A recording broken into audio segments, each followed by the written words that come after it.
Hello and welcome, star people, to the Outlaw Astrology Podcast. I'm APM, your intrepid star guide, and a quick recap of our archetypal journey through astrology so far. We looked at the planets, the houses, the angles, the signs, and the nodal axis. And today's focus is going to be transits as an archetypal timing pattern to our lives. Before we get to that, some housekeeping. Follow us on Instagram, Pinterest, and YouTube. Those links are in the show notes. And please subscribe to the the Daily Stargazer newsletter for more of the daily transits that you might see in the sky today. Link in the show notes. And please like, subscribe, and particularly review us on Apple Podcasts, Spotify, and YouTube because it helps others find us. And now, onward. Alrighty, so we're going to start with understanding transits as archetypal dialogues. And so, what are transits? And what they are quite simply is planets or points in motion activating natal chart points. So that means that, say, for example, you've got Venus in Pisces in direct motion hanging out in your 9th house. And say, for example, the Sun happens to be in Pisces. It is not currently in Pisces as of the recording of this podcast, but as per this example, it is Sun in Pisces. That Sun in Pisces is going to be activating that Venus in Pisces placement in the 9th house of the chart. And so that would be very mystical type experiences. One could expect the need for more compassion, in particular self-compassion, and the need toward being imaginative and fantastical. And so that energy would be probably leading to more frameworks, philosophical, mystical, magical frameworks, Need to reorient my body in space here. And that would be a focus. And the Sun would be about consciousness or rational thinking, that sort of thing. I would tend to think of it more as consciousness. Very broadly, a very polysemous word. Each person's going to have their own understanding of that. And I invite you to go with your understanding of it, because I think that will greatly help us all understand ourselves, our place in the cosmos, and to comprehend how we should navigate that world better. Okay, so transits are planets in motion, as I said, activating natal chart points, and transits can be seen as timing patterns. So when archetypal energies become more activated. And so you could see this as a dialogue between a transiting planet and a natal placement. As I've said, when we're looking at our transiting Sun in Pisces, activating a Venus in Pisces transit, and that's happening in the 9th house, we're going to be looking at frameworks. And I would say probably more indigenous frameworks based on the Piscean element. I'm thinking more dreamtime type energy. In a lot of indigenous belief systems, the dreamtime, or meaning the dream world, is not entirely, how do I describe this? It's different, but it's not seen as different, less than, or different, better than, simply a different state of consciousness, and in some cases seen as the consciousness, meaning that the waking world is seen as the illusion, and the dream world is seen as actual reality. I find that very provocative to think on and to try to embody as much as I can. And so you can consider a transiting planet in Pisces and a natal planet in Pisces to be that dialogue. And so the difference between inner planet transits is that they are shorter, and outer planet transits tend to be longer. That's very simply, and I understand I'm being very broad and basic, because the whole point of my energy here is that I am trying to provide an overview of things, because that's how I usually operate. I tend to look for overviews, and then I start adding coloring in points once I look at points and I think, okay, patterns. I start to see patterns from an overview. So if I'm looking at the big picture, I tend to see patterns, things of that nature in overview. And I can't see that sort of thing if I'm looking too far up close. So a short planet transits, meaning inner planet transits, it's more details. You're looking at the details up close, whereas outer planet transits are longer, and so there's a chance, an opportunity to get a big picture view and where those details might fall in line or fall within or without that big picture. It's like trying to put a puzzle together, and you have the box to act as your guide, the picture on the box to act as your guide, rather than having no picture on a box, and so you kind of have to wing it type of energy. That's what I mean. So when we're looking at key transit cycles and archetypal meanings, we're looking at lunar cycles, and that's our most familiar transit pattern. That happens every 2.5 to 3 days. You're going to have a new sign, and you can literally walk outside and look at the moon and have a conversation and a connection, because you can look up. Whereas Mercury, Venus, and Mars transits, they're personal archetypal activations. You can't see Mercury, Venus, and Mars. Yes, you can see them with the naked eye, but not the same clarity as you can see the moon. And so those transits are very personal. Your thinking will change. The way you communicate tends to change during Mercury transits. Your values will alter. How you harmonize or don't with others will change during Venus transits. Mars transits, which is about, motivation and how we assert ourselves, we're going to be very top of mind or top of consciousness during those types of transits. Now, outer planet transits and their profound life chapters is how we might see that. So a Jupiter transit, approximately about 12-year cycle, and it'll be about expansion and opportunities. Saturn transits are approximately 28, 29 years, and even as far as 30, depending on the chart. And that's about structure and maturation. Uranus transits are about 84-year cycle. Awakening and liberation would be the keywords there. Neptune transits, approximately 165-year cycle. Most of us are not going to have a Neptune return, as it were, because 165 years is a really long cycle for us currently. But dissolution and inspiration happen if we're looking at maybe squares or other shorter time aspects. Pluto transits, 240-year cycle approximately, transformation and empowerment. Also, Pluto returns not as common because we have not figured out how to live 250 years yet.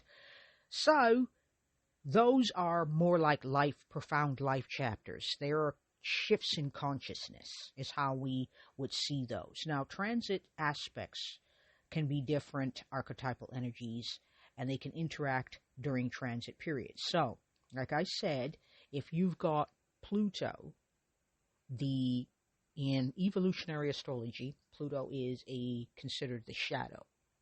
It is considered a planet of evolution because it is, as I said, about transformation and empowerment. It is considered a higher octave in an archetypal manner of Mars. Okay, so it is Mars energy writ large. And let's just say that it's having a chat with the moon.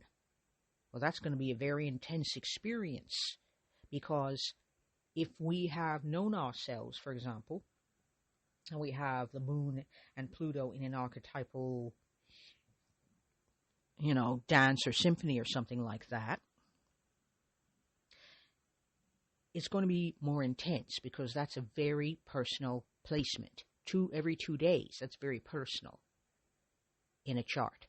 And that means our safety needs are going to alter when Pluto is adding transformation empowerment. We're going to experience loss, heartbreak, grief, because transformation is messy. Evolution is messy. It doesn't come without the cost of having to sometime pull us away from things that, even though they may not be the best for us, are safe and familiar And our safety and familiarity and comfort needs are going to undergo a transformation during a Pluto transit. And the moon stands for our instincts, our safety needs, how we feel nurtured and secure. So when we're looking at a transit aspect between Pluto and the moon, we're looking at intensity.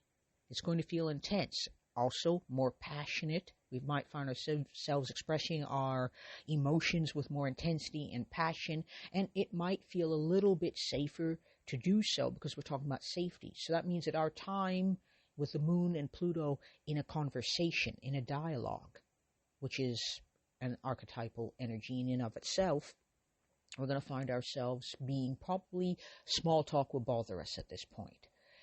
Superficialities will annoy. Unexamined anything.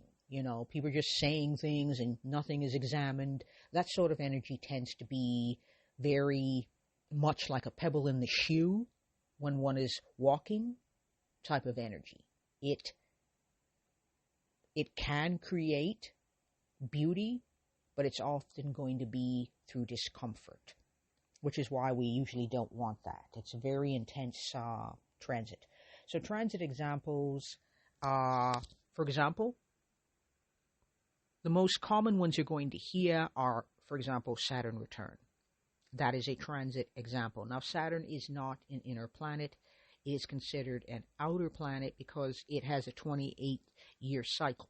But it's very famous because we all have what is called a Saturn return, unless, of course, your natal Saturn, meaning the Saturn in your birth chart, is retrograde, at which point that return is going to happen a lot faster at a different point in your life. It's going to happen pretty quickly after that return because a retrograde Saturn is going to have to transverse over the degree in the natal chart.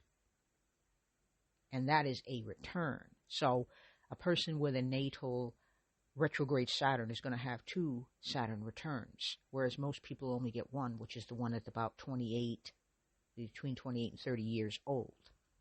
And that is a very famous Saturn return, a very famous transit.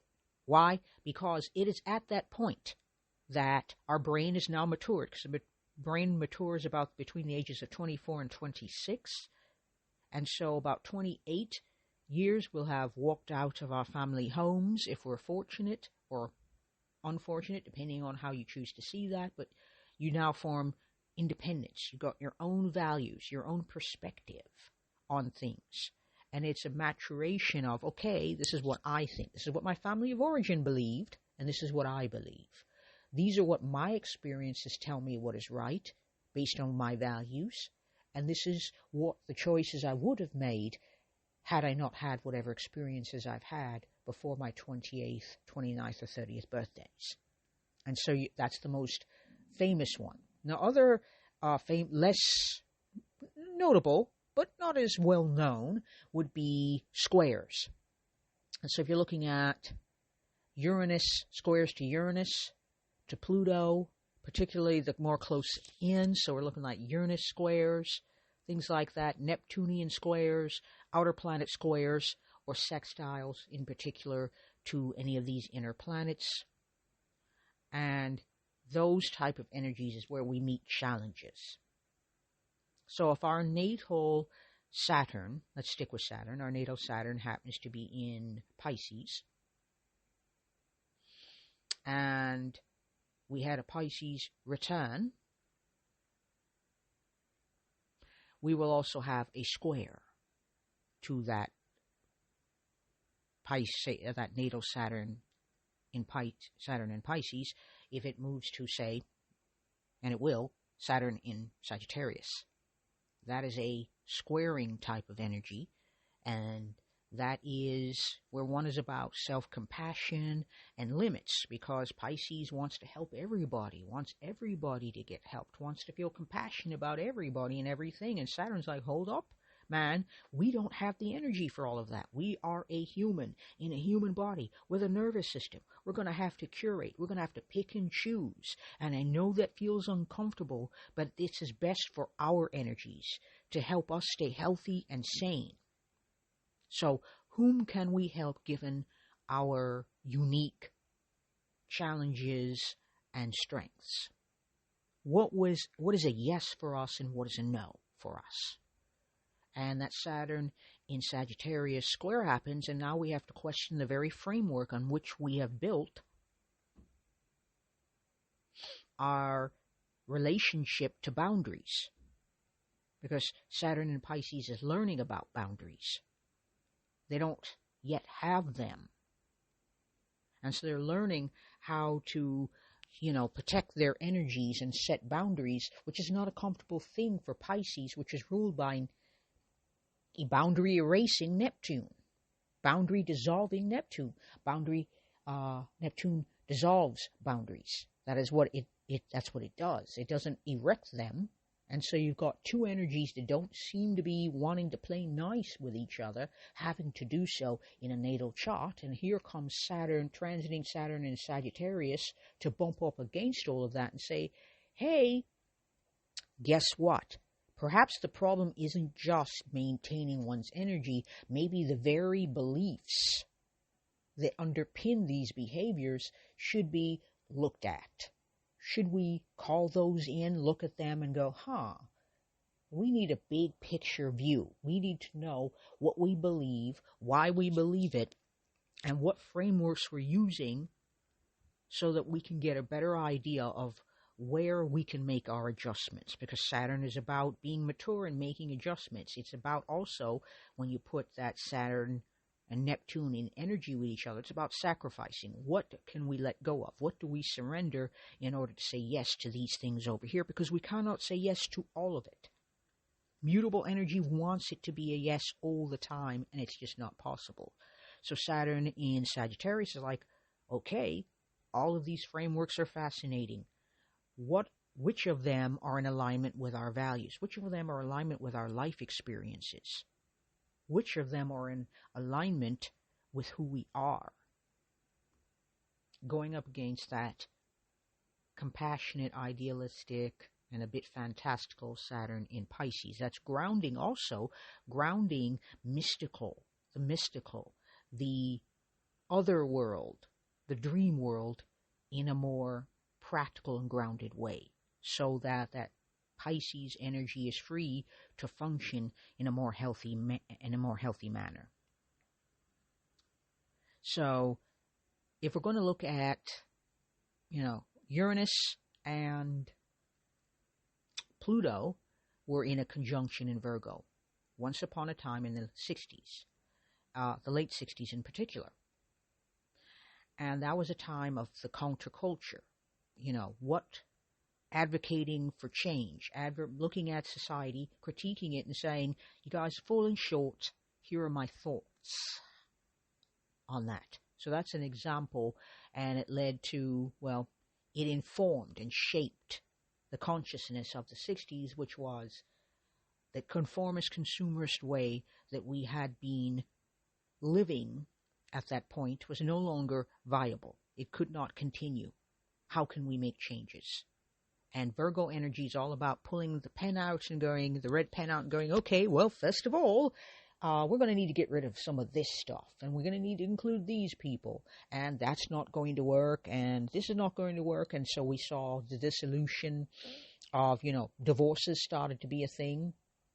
Previously, you couldn't, unless the other party wanted to get divorced. You had to wait or hope that they would agree with you. And as of 1969, in particular parts of the world, and some parts of the world, this is just not true what I'm saying. I'm talking about the West where I happen to reside.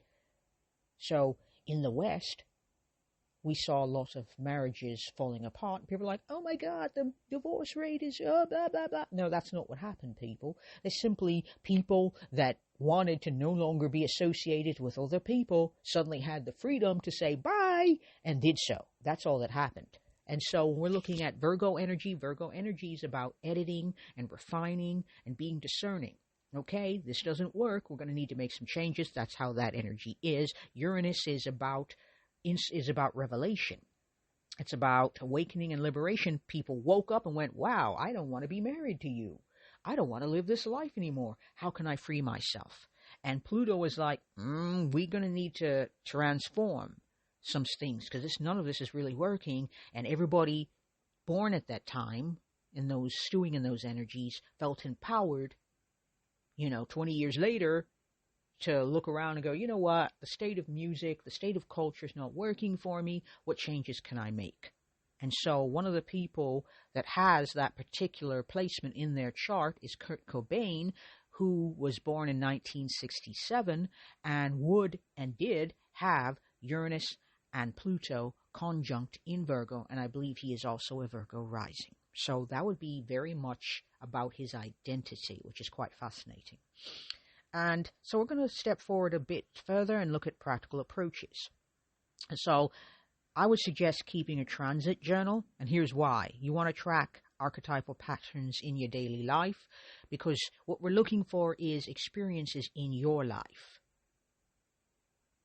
What experiences are informing, your experiences will inform how you see things. They will shape how you see things, and your feelings will as well. What choices, what decisions are you making? What feelings are you feeling during those choices and decisions? What's going on in the heavens? What's the moon doing? What's Mercury doing? What's Venus doing? Etc. Are you feeling less motivated? Is Mars in Cancer? Is Mars in Taurus? This might be a time to slow down. And if it's in Cancer, it might be a time to tune in with your feelings and lead with your gut, but do so with its discernment. And so that's why keeping a transit journal is helpful, is because there's always a lot going on a cosmic level, and a journal allows you to personalize it for yourself. So working with challenging transits can be difficult. And so a need for strategy for difficult times, which is why looking at the stars can be helpful. It's a lens. It's a philosophy.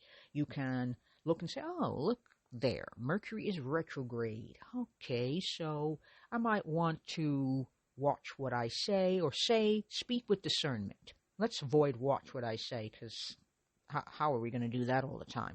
But try to be as discerning as possible. Pause. Reflecting, is this something I should say right now, or should I wait for a better time? And if I can't wait for a better time, how can I say this kindly? For example, or Mars energy, which can be challenging. So when we're looking at transits, Mars and Saturn transits can be challenging because Mars energy is naturally challenging, and so is Saturn. A sign, you might think of them as like squares and oppositions in planetary form. And asserting oneself requires something to assert against, something to bump up against. And so Saturn energies are always looking for limits.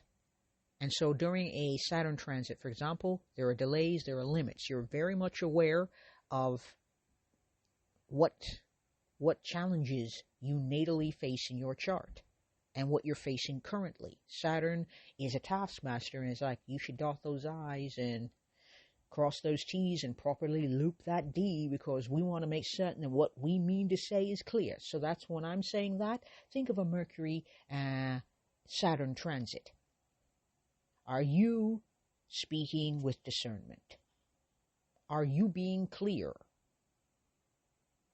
Because if you're not dotting I's and crossing T's and making it clear that this is what you mean and this is what you meant to say, it's open to interpretation, and people are going to feel very free to interpret what your words according to their own values and life experience. And so if we got also Mercury retrograde and Saturn are in a transit together, and that is challenging. Saturn can be a challenging energy to work with, and now we have to watch what we say. We have to speak with discernment. We have to think with discernment. Did I mean to say that? Do I want to say that? Because retrograde action is this: an opportunity, an invitation to pause assumptions, to pause verbal impulsivity, and to go deeper and to ask, how can I say this kindly, or do I need to say this at all?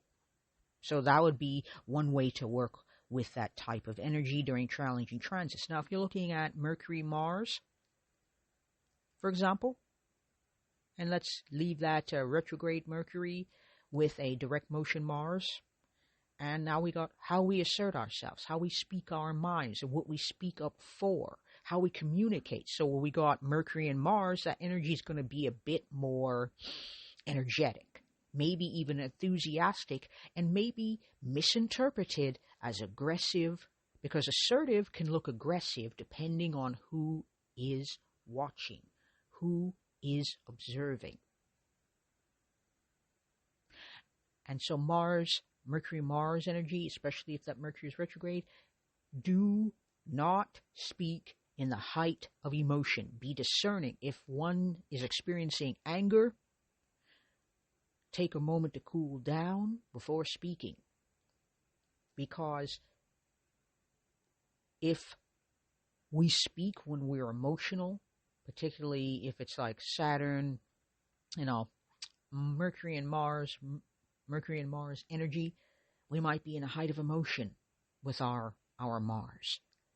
And taking a step back to calm down might invite us to ask the question, do I need to say this? And if I do need to say it, how can I say it in a way that is kind, as much as I can? Now, it doesn't mean that it's going to work out perfectly. I'm merely saying that you've done your due diligence. You've seen another person as a human being and tried your best to engage with that. How they choose to respond is outside of our purview. And the best we can do is to influence the only person we can influence, which is ourselves. That if we walk through the world in a way that is right for us and doesn't trod excessively, because you notice that I did not say no trotting. That's not possible. Here's the problem with that, is you did not intend to trod and someone believes you've trod on them, okay? That's a matter of perspective. So do the best that you can to live in alignment with who you are and your values, playing to your strengths and doing what you can to mitigate your challenges, whether it is to call in other people who are strong in places in ways that you are less strong, or it is to find ways to strengthen those places in which you have challenge because it interests you to do so, okay? So working with challenging transits, and we're talking about Mars and Saturn transits in particular. We do not, and by we, I mean me, and I don't consider outer planets, meaning I don't consider Uranus, Neptune, and Pluto to be malefic planets. They're outside of that system. They came much later, and so were not included. I only consider up to Saturn who are dealing with benefic or malefic. And you don't even have to bother with that if you're not of interest. If it's not of interest to you, you can just drop that and keep walking. You take what I say and apply it to how you choose to practice astrology, how you walk your own magical, mystical path. Okay? And so when we're looking at using transits for timing decisions, you want to align actions with archetypal forces. So, as I've said, you got Mercury retrograde, and you got it in aspect to Mars. And in archetypal astrology, we don't break down as much into sextiles, etc. You can if you want to add an extra level of discernment and detail. But Mercury-Mars energy, in and of itself, is going to have a challenge to it, because Mars energy needs something to butt up against in order to troubleshoot, in order to find a resolution, meaning there's going to be a challenge. How you communicate, how you think is going to be altered. It's going to be challenged. You might say something about, and someone says, oh, that's not true, according to their experience. The problem with that's not true is that There is very little in this world, and I would go so far as to say nothing, that is fixed, absolute, and universally true. So, that's not true is, in my opinion, a thought-terminating cliche statement made by someone. It's not true for them, so naturally they assume that it's also not true for everybody else. And so during a Mercury-Mars connection in the stars, you're going to meet up with you saying what you want to say because it feels true for you, and other people going, well, that's not true, or that's not true for them. That's what they mean. They're not saying that, but that's what they mean. And so that's when we talk about aligning action. So we're talking about the sun. Sun is going to be the opportunity to expand one's consciousness. And if Neptune is alongside for the ride, all those boundaries, ego, all of that stuff is going to be dissolved with Neptunian experiences. And if we've got the moon having a chat with Uranus, and we're looking at awakening and liberation, what you feel safe, what felt secure previously, when Uranus joins the conversation, it's suddenly not going to work anymore. We are now open to more Uranus experiences, more something awoke us. And if it's, Uranus is retrograde, it'll be more, okay, let me pause and reflect. Something is altered within me. If it's not retrograde, and we don't have to look deeper, then we can look outside and go, okay, I'm looking at a pattern outside of me that seems to suggest change. How can I better respond? And if we're looking at Venus in a transit, and let's say that it's having a nice little chat with, let's go with Neptune, because I just like that idea. Our values are becoming very shape-shifty, very fluid. They're dissolving. What we thought we mattered to us, what we thought we valued, suddenly not so much. Or how we used to harmonize with others, and what we thought was beautiful, for example. And how we attracted is suddenly dissolving and getting very confusing. We're disenchanted. We're disillusioned. And being disenchanted and disillusioned is not necessarily a bad thing, especially if you're waking up from a really bad illusion. You're enchanted in a way that was not beneficial for you or those around you. Then those disillusions being dissolved, those enchantments being dissolved, is ideal, and that's what Neptune does. And also more of a spiritual bent. So Venus will be leaning more toward the mystical, the spiritual, that which cannot be seen, that which cannot be quantified, and yet is just as valid. I said valid, I didn't say factual. It means that you find a more real way to be that may not be scientifically validated as of yet. Okay? And so the art of dealing with, participating with, consciously with transits rather than being driven by them. The whole point is planets do not dictate fate or destiny. That is still a choice, personally, that we all have. And so keeping that top of mind when participating, engaging consciously with transits is you're keeping a journal, you're being conscious. If you're asking questions, I noticed this is what's going on with the stars. Oh, Neptune is hanging out on my sun or on my Venus. No wonder my values are shifting.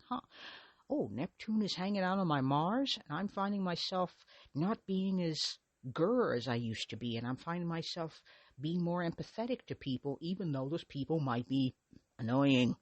They used to annoy me, but now I can kind of see their point and kind of be more empathetic and keep calm and keep, sweet, as it were. And that's how you can, one of the ways in which you can engage. Now, some of the transit seasons, when to plant, when to harvest, when to rest, is a bit more of a challenge. And I think that's more personal. It's not something that someone can tell you. For example, let's use the moon. The moon is most known for seasons. And so you'll have waxing energy, meaning new moon, waxing crescent, first quarter moon, waxing gibbous, full moon, waning gibbous, last quarter moon, waning crescent, back to the new moon. Now, all the waxing energy is you're starting to plant. at the full moon, you're starting to harvest. When to rest, the third quarter going on to the waning crescent is resting energy. Okay? So I would say that works mostly when we're talking about the moon. That's when you would look at when to plant, when to harvest, and when to rest, and you would be looking at any planets, and I mean any of them, that would be in a conversation with the moon at that time.